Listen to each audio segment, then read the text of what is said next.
Hey guys, subscribe for daily content, and if you're shopping for gear, make sure you check out the description for the newest items at some of the very best online retailers. There's also links for some of the items that I personally recommend. Thanks! What's going on YouTube? Metal Complex here, and today I've got a re-review of a knife that I think most of you are very familiar with. This is the Reeve Umnumzaan. This is a newer version in S45VN. Not a whole lot is different other than that. What's that symbol on the blade? That's actually my channel logo. You can see on the other side it says from your 100,000 friends. This was actually made for me when this channel reached 100,000 subscribers. I had a bunch of close friends here, some awesome people have this done for me, and I am very appreciative of it. I've been talking about re-reviewing some of the the classics, not just on this channel, but just knives that are incredibly popular and have been incredibly popular for a long time, and talking about my feelings on them now versus when I first discovered them, right? Versus other awesome knives that are available now. See how they stack up. Here recently I did a top 50 greatest folding knife designs of all time, and the Umnumzaan was definitely there. And if you don't know, not only, I think that the Umnumzaan is definitely one of the best designs ever, and I think it's also the best, hands down, the best Reeve knife. Even over the Sebenza 31, I don't really like the Sebenza 31 all that much, but I really do like this, right? And I want to talk about it. I'm sure you guys are thinking, that's going to be hard to do. You got that knife for free from people who support your channel. Are you really even going to say anything bad about it? Yeah, there's some things for new people to watch out for if you are lusting after this. This knife is harder to get now than it has ever been. It's still expensive. The price hasn't gone up that much from the first time I discovered it. I don't know how long ago, a decade ago, right? But it's definitely harder to get now than it was, right? And so people who have never experienced this knife, there's some things I think they need to consider, especially considering all of the things that we are exposed to now in 2022. Thanks so much to my generous patrons for supporting me. Link for Patreon right down below, and please make sure to follow me on Instagram at metal_complex. And thanks so much to Scott and everybody who, allowed me to make this part of my collection again. That's really cool. Overall length of the Umnumzaan. Yes, this is going to be a full-length review, a re-review of the Umnumzaan. Overall length of the Umnumzaan coming in at 8.5 inches. Blade length is coming in 3.65. Yeah, that's a fairly large blade. The ratios on this are pretty good. Cutting edge is coming in at 3.5 on the dot. How about some size comparisons up against the Ontario Rat Model 1? This is pretty much exactly the same length as the Ontario Rat Model 1. And how about up against the Ontario Rat Model 2? There you go. Let's go ahead and put it up against the Spyderco PM2 and the Spyderco Para 3. Darn that lanyard getting in the way. There you go. Definitely way more cutting. It's had the longest cutting edge by far of anything out here so far. And last but not least, the Benchmade Griptilian, or in this case, the Ritter Hogue, and the Benchmade Bug Outs. So there you go, full-size knife. How is the action on this guy? $100 says he uses the word hydraulic. Shut up. Yeah, the action does feel like that, right? These are large phosphor bronze washers, and if you have never handled a Reeve knife, right? Let's say you jumped into the knife world in the last year, and you're like, well, I've handled these. I started with some budget knives, kind of got up to here, and you're right. It's likely that you've handled some pretty spectacular action and may not have actually realized it in terms of just smoothness, right? If you were to go back to 2012, it would be unheard of that a knife, in the $50 range could have superior smoothness, right? So it was just a different kind of thing. Now, Reeve knives, even, back then, there were knives that were much smoother, right? This does have a it's not a gritty action, it's tight. These are very large phosphor bronze washers. This is going to feel absolutely nothing like a lot of the bearing action that we feel nowadays. It's going to feel substantially tighter than, PB action, than any phosphor bronze action that the upward inflection needed to be in the right place there for me to drive my point home. But yeah, it's going to feel a lot tighter than that. Now, will it smooth up over time? Absolutely, right? And you can still flick this thing out if you want to. But this is not a fidget knife, period. It just isn't. It's also really not that comfortable to deploy. It's okay, but it takes a lot of force, right? For people saying, oh, you can't deploy the Umnumzaan without wrist. Are you watching? Yes, you can. Anybody who tells you that must have something wrong with their hands, or I don't know. But yes, you can. You don't have to be ultra strong. You don't have to be a tactical ninja, level 92, you know, Black Ops, Super Belt, Fire Clan. You don't have to, that's dumb, right? You don't have to be. You just gotta get the leverage in the right place. It's a little bit of a weird, unsatisfying deployment because of the O-rings, which make it quiet and deaden the impact, I guess. I don't know. You can take them off, and then they're just external stops and studs, right? You'll get used to it. Truthfully, that's nowhere near the biggest issue. For me, the biggest issue is disengagement. Oh, if you own an Umnumzaan, you're looking at that right there and going, my thumb hurts just looking at it. I've carried the Umnumzaan for I've just gotten used to it. You need to toughen up your thumbs and you need to blah, blah, blah, blah, blah, blah, blah. Stop. If you are new, be aware of this. This is going to not feel good on your finger. And I think if they're going to change anything about the Umnumzaan, Chris Reeve knives, change this. This is sharp and aggressive, and the tension on it is a lot. Right? It is, it's a clip that doesn't, I'm sorry, a lock bar that does not have a large relief cut, so the tension on that lock bar is crazy. Again, it will loosen up a little bit over time, and you will adapt to it, right? But you can see here, it is literally cleaving my thumb. The skin is literally just being separated there to disengage it. So yeah, it's not super comfortable. It's possible, you know, obviously it's completely and totally possible to disengage it with one hand, but nowhere near as easy as a lot of stuff that we've come to know and love, right? So just be aware of that. It has that Chris Reeve hydraulic action. When people say that, it just means it's really freaking tight. The benefit here is that absolutely nothing is gonna get inside of that pivot. Absolutely nothing, right? Length and, well, let's do thickness. Thickness up against the Spyderco Para 3. It's really not all that thick. Look at that, right? Same thickness as the Para 3. Length and height up against the PM2 and Para 3. It's actually a pretty easy knife to carry. It's going to carry, you know, in terms of just the space that it occupies in your pocket, it's going to be easier to carry than the PM2.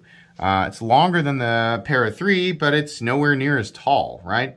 So, yeah. This is titanium and S45VN. Thank the Lord. I am so glad for people going, why doesn't Chris Reeve, why doesn't he do 20 CV? Stop. S45VN is definitely appropriate on this. S45VN is an awesome, well-rounded steel. But the edge retention, me personally, I don't care. I want a blade steel that can be appropriately hardened and have reasonable edge retention, and that is easy to touch up if I decide to take it out and use this, which, believe me, many people who own Umnumzaans take them out and use them. If you have done zero research on this topic, if you have made zero effort to find out if there are any people who use them, then you can't sit there and say people don't actually use those because you didn't make any effort, right? Minimum effort on, I don't know how many different Facebook groups there are, or you know, on Reddit or Blade forums or Instagram, literally anywhere. You throw a rock in any direction, you'll find somebody who uses an Umnumzaan, right? That should be completely and totally squashed. These knives are meant to be used, and they are definitely used. With this geometry, S45VN makes way more sense. Still stainless, good edge retention, easy to tough up, and touch up, way tougher than M390 or 20CV. It just makes way more sense, and I wish on knives like this, I wish that M390 just wasn't a composition that's considered. It is, because people keep buying it blindly. They're just like, oh yeah, it's the best, I'll buy that, right? S45VN is a perfect choice for this. Perfect. I wish they had a few other options, right? But S45VN is great. We have no milling, really. Not really any milling on the inside. Where's the What the heck? There it is. Yeah, there's no milling on the inside, right? So if I remember correctly, I think this knife still weighs something like 5 ounces. Let's find out. Okay. Yeah. Oh, man, that was a total guess. I finally got one right. Yeah, 5 ounces. So the ratios are not that great. However, it really does carry because of how much, like this is, you handle this thing, you're like, that's a full-size knife, dude. Definitely. 5 ounces, that's nothing really. And it carries nice and compact. Like this in your pocket, that's no big deal, right? This is a nice carry profile. It's really good. Like it a lot. Hardware check. I would get out my tools, but I think it's well known by now that you do not need your own tools with. I mean, you can, but it comes with the tools to disassemble it. And it is still to this day one of the easiest and simplest knives. Knives is not a word. K-N-I-F-E-S, that's not a word. It's knives. Knife is singular and knives is plural. Sorry. I'm educating myself today too. It's still one of the easiest knives on earth to disassemble. If you didn't know, Chris Reeve gives you the pivot lube, the tools, everything you could need, and then they say, yes, please go ahead and disassemble it and maintain it and put it back together. It'll always come back together the same way. We made it as simple as possible. Please do that. You won't void your warranty. That's the case. That's one of the coolest things about Chris Reeve knives, right? So yeah, it's super duper easy to disassemble, and that makes it awesome. The hardware size, like the head size, is also quite large, which is great. I don't have an issue with any of that. It's just spectacular in that sense. That's something that really makes it awesome. It's funny, like, so many companies are like, oh, what should we cut corners on? How about ease of disassembly? Come on! Like, the Chris Reeve knives just pointed out to the world, like, hey, people want to take their knives apart, and they appreciate it when it's easy, right? Maybe we should do that. Maybe we should make it easy. Yeah. Take a note from, you know, one of the most famous knife makers of all time, and one of the most famous model lines ever, right? The Nkosi, the Sebenza, and the Umnumzaan. And go, oh, wow, people do seem to like that. Yeah, huh, weird. We'll skip it. That's what I see from a lot of companies, you know, it's just ridiculous. Anyways, blade stock thickness. I want to say that these are about the same thickness as like a Spyderco PM2. If you're wondering, yeah, the Umnumzaan is definitely thicker than the, it's bigger all the way around than the Sebenza. 138, 139, 140 thousandths is what this is. So pretty close to a PM2. I think that's a good kind of in-between thickness. All right, so let's get into it here. First off, it drives me nuts that they just insist on putting the lanyard on there. I hate these. I hate them. Sorry. I know. People think like there's no way he's going to say anything mean because someone bothered. No. All of the people who helped make this happen, they know good and well that I'm going to say exactly what I think. They also know that this is one of my favorite knives ever, right? So, but it's my duty as a knife reviewer to be honest about these things that I consider flaws, right? It doesn't need this. I wish that this just came in the package and there was an easy way for you to like attach it or like you can take it off, but you have to take the whole thing off, right?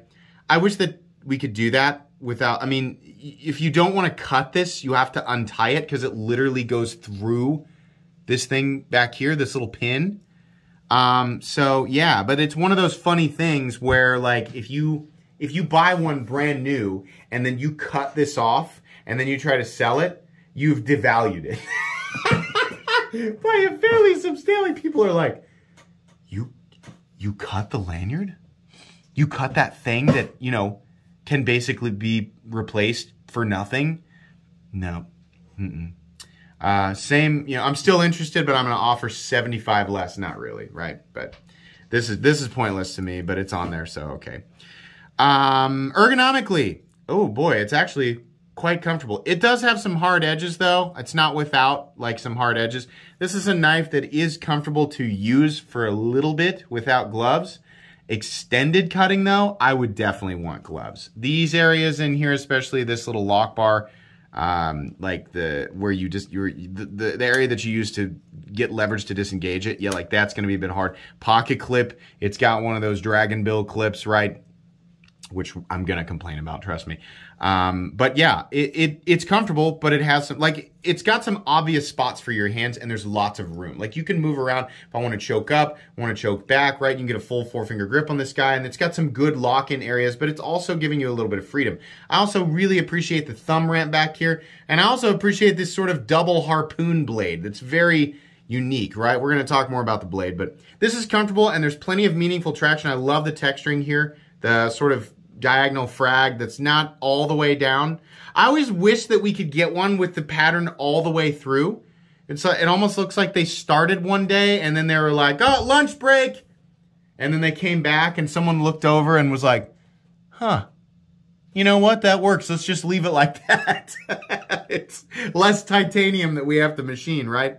But yeah, it looks good. It really does. In fact, this whole knife looks freaking awesome. That's one of my favorite things about the Umnumzaan. It just looks really good. This is a nice looking knife.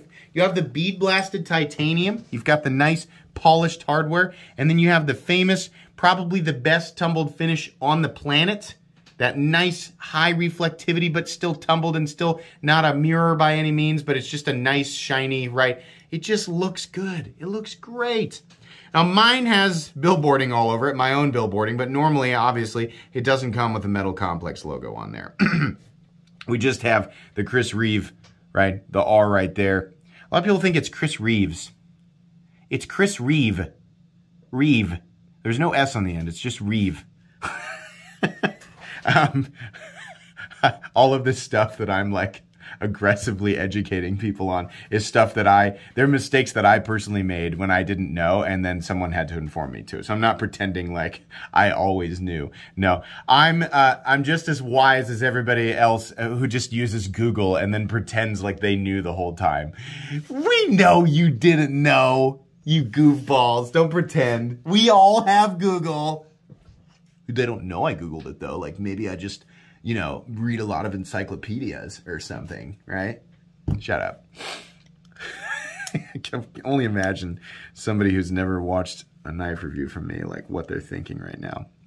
Anyways, Idaho made. These are made in the USA, like truly made in the USA. And I don't mean like they assemble them here. They make most of the parts here, or, you know, they make the blades here and then everything else comes from, no. These are made in the USA, everything. Everything on this knife is made in-house to my knowledge, and it's been like that for a long time.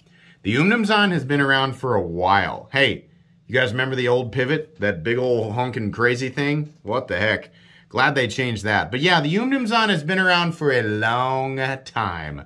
Since way before I even realized that I liked pocket knives, something like 14 years ago, right? Or like this area. I liked pocket knives since a little kid. But I mean like before I even realized that this part of the knife world existed, right?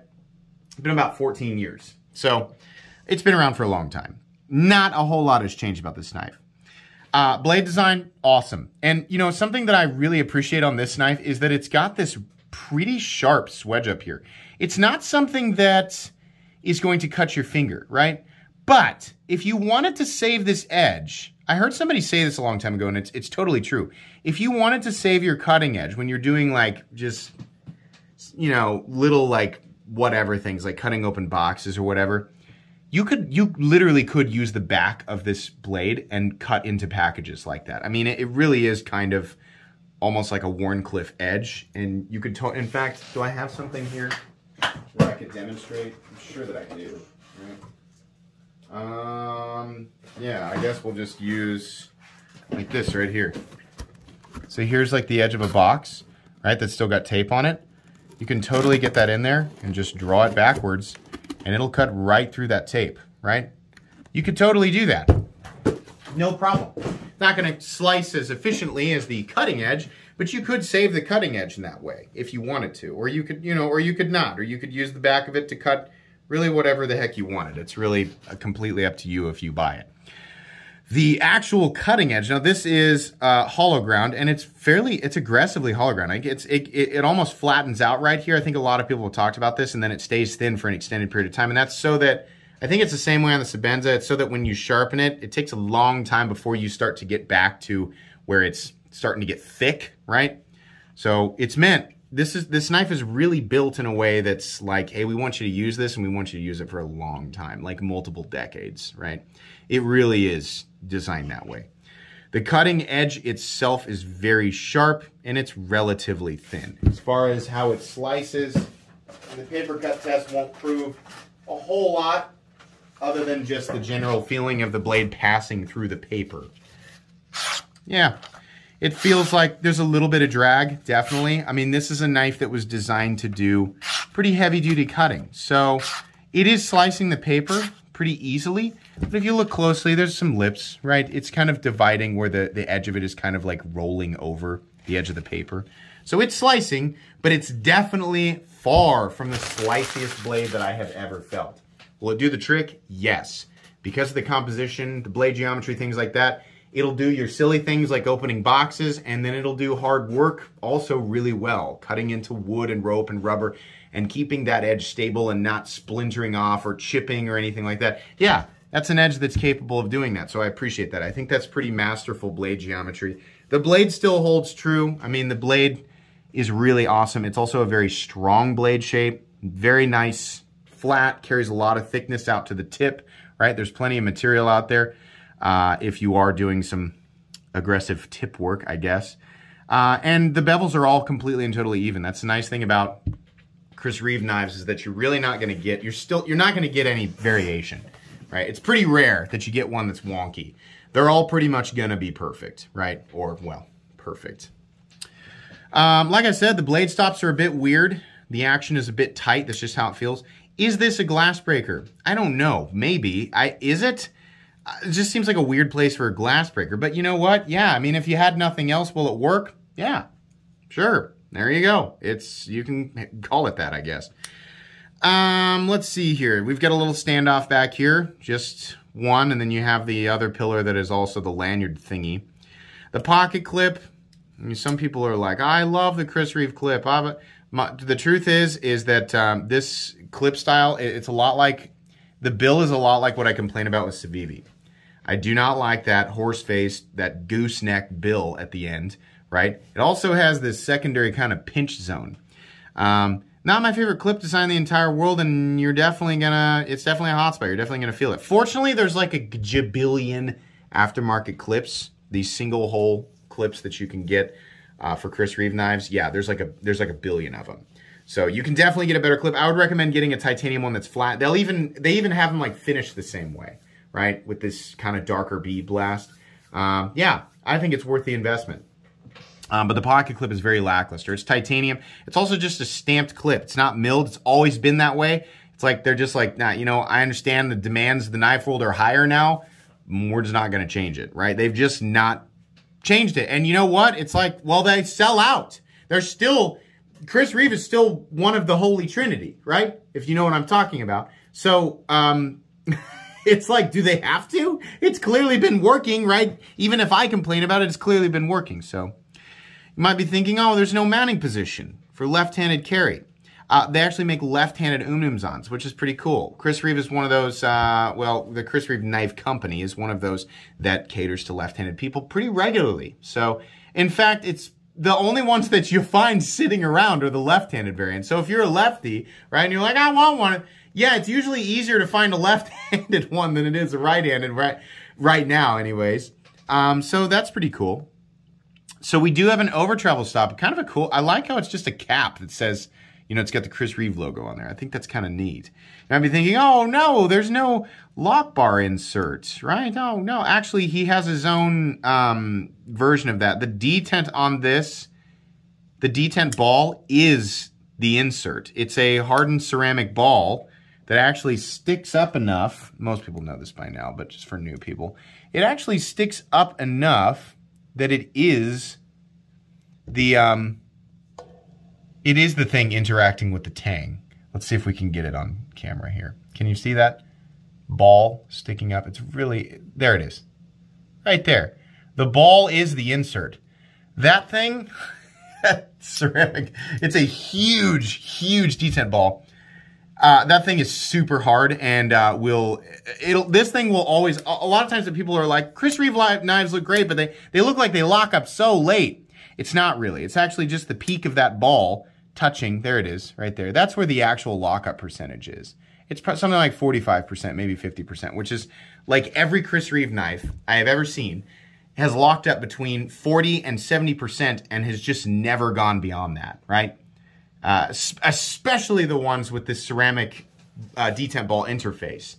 The older ones maybe have worn over, but you got to think, how long have those been around? Since 1999, like the original Savenza, right? So that thing is going to wear out much slower than even a steel lock bar insert because of how hard that is, right? So I wouldn't worry about that at all. Lockup is absolute. It's not gonna move at all. Disengagement, while it is very tight, right? There's a lot of pressure here. There's no stick. Every now and then you'll feel a little bit of stick with Chris Reeve knives. Nothing to worry about. That'll smooth itself out. Absolutely no hint of pivot lash. And then the actual detent, it's got a pretty gigantic detent hole that we can see right there. Yeah. And then, of course, the ball itself is also oversized to double as that interface there. So yeah, and then centering. Chris Reeve knives are known for being centered and always coming back centered, and that is absolutely the case here. It is centered. So how do I feel about this thing? And what's the price on it? It's $450. As far as I know, the least expensive Umnumzaan I ever remember seeing was like $400. Was that the case? Did they used to be $400? This was a long time ago. This was like 10 years ago, if I'm remembering correctly. Maybe it was $425. I got no problem with this thing being $450. I think that's pretty great considering what we're looking at here. Especially we're looking at a crazy legacy maker, right? Yeah, that's fine. The price is fine. This is a freaking definitely a hard use cutting tool. Absolutely fully capable. This is a knife that has proven itself. It's not like we have to sit here and question like, but is it really a hardcore knife? Like, but is it? No, it is. We have so much proof. It's everywhere. Like I said, you can ask that question, but that doesn't mean that it hasn't already been thoroughly answered. It does not need to be asked, right? These things are being built just as high quality as they have always been. It's just as capable. It's going to keep doing that. People are going to keep using this and putting pictures online and showing videos, right, demonstrating. It's very capable. These things will be around with the cockroaches after everything else is gone. Anyways, yeah, price fine. Execution materials fine. All of that great. But there's some things that should be altered, definitely. This lock bar cutout for you to disengage it. First off, the lock bar is just too tight. The tension on it is just way too tight. I think that should be knocked back a bit. And I remember these being like that a while ago. This area right here is mega harsh. It's like every time I open it, like if I were to carry this, which I probably will carry and use this one, every time I'm like, thank goodness I only have to open this once and make one cut, right? If something's like, oh, hey, can we use your knife again? I'll be like, because I have to, because disengaging it is just not comfortable. You need to toughen up. No, everything else in the knife world says that it should be a little bit more convenient, right? I think it should be a little bit easier, right? Even in gloves, I mean, you can still get after it. You're wearing gloves, right? It's going to be kind of hard. First of all, it's going to be people saying, oh, it's designed to be used with gloves. That thumb stud, I don't care who you are, the thumb stud's going to be hard to get at if you're wearing gloves, right? It's designed to be used with or without gloves. Barehanded, easier to get at that thumb stud, and it hurts to disengage. With gloves, way more difficult to get at that thumb stud. Probably won't notice disengaging it because you're wearing gloves, right? It's not a fidget toy. It's not a fidget toy. I know. I'm saying even with it, even without me fidgeting with it, literally just disengaging it one time.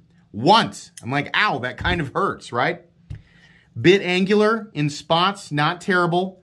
The action is the action. I doubt, it's like calling for these things to be on bearings. It's never going to happen, right?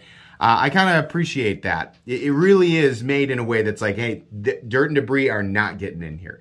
Go ahead. You use this thing in sand, right? It's not, nothing's getting in there. And it won't. It's just the way that it's built, right? It does not need to be altered in that way. Outside of the pocket clip and some angular areas, it's actually pretty comfortable to hang on to, though. We don't need the lanyard anymore. It should be an optional thing. It should just come in the box, and if you want to attach it, it should be there. Boy, everything else, though, pretty good. Yeah, if you are new to knives, you will continue to see this thing in your face, and you will continue to see it praised. And the truth is, it should be. This is a fantastic knife. This is, in my opinion, Chris Reeve's greatest design. It is one of the most functional and capable designs out there that's got some flaws that we didn't realize were flaws until we were introduced to some things that were better, right? But the design is still good enough that it's still going to fly off the shelf. Not just, people like to insist that it's just because of hype. It's just because of you put the Chris Reeve name on it and it's going to sell. I've handled a lot of stuff, right? I'm not blind to things that are flaws. This thing has a couple of things that are kind of frustrating. The main thing being the tension on the lock bar and this thing sticking up here. That's just freaking ridiculous, right? I'll choke the pocket clip down, but I think this could do to be altered. Could do to be? Could do better? Could do well? Would do well to be altered? I don't know what I'm saying. Yeah, still extremely recommendable and absolutely Chris Reeve's best knife design ever and one of the greatest knife designs of all time. Absolutely. This is something that deserves to be in your collection. It deserves to be in your pocket. And it absolutely deserves its place as one of the most famous pocket knives ever. Feels good to re-review this and feel almost the same about it. Almost. Just a couple of little things there. I think I covered essentially everything that I wanted to. I think it's worth pointing out this design does offer a unique element of customization that's not very expensive. You can literally take these O-rings off and change them to whatever color you want, right? And that's a little thing, but if you're like, I feel like green today, then put some green ones on there, some orange ones, blue ones. Heck, put some pink ones on there, right? Do whatever you want. It's kind of neat. So, yeah. The only issue is that they're still freaking hard to get. Pretty cool. Thanks so much to the people who, bought this for me. I love it. Some frustrating areas on it, for sure, but I absolutely love it, and I will carry and use it. People will be like, what's that all over the blade? And then I'll have to be like, well, I'm a YouTuber. You're a YouTuber? Yeah, I'm a knife YouTuber. A knife YouTuber? What does that mean? Well, I review pocket knives. And they're like, oh, so someone made that? Well, I have 100,000 subscribers, and I've got some pretty close friends that I made in the community. There's a community? Yeah, it's a knife community.